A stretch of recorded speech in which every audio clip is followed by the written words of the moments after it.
নমস্কার, মায়ের রান্নাঘর থেকে সবাইকে স্বাগতম। আজকে রেসিপি চিকেন ফ্রাই।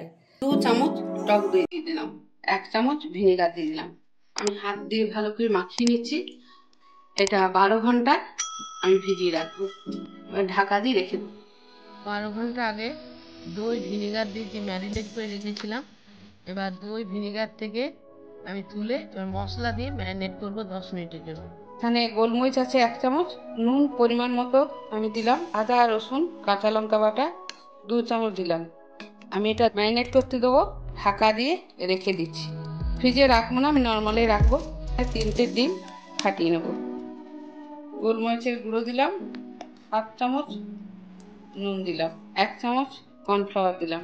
ভালো করে সব মিশিয়ে নেব।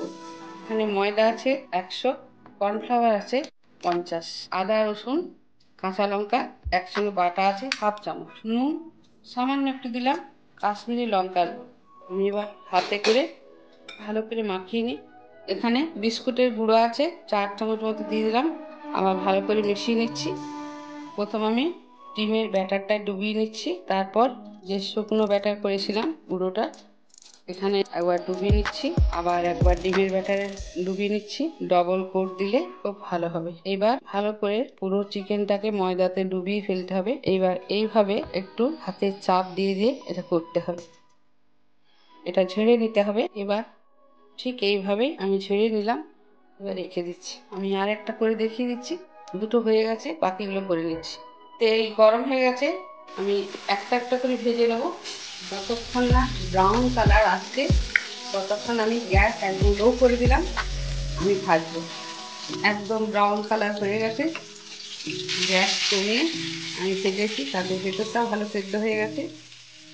আবার আরেকটা দিয়ে দিলাম। সবগুলো ভাজা হয়ে গেছে। চিকেন ফ্রাই রেসিপিটা আপনাদের কেমন লাগলো ছোট্ট করে একটা কমেন্ট করবেন, এটা আমার অনুরোধ। সবাই ভালো থাকুন, সুস্থ থাকুন, সাবধানে থাকুন। ধন্যবাদ। এবার আমি গরম গরম সন্ধ্যাবেলায় বাড়ির পরিবারের সাথে আনন্দ করে খাবো।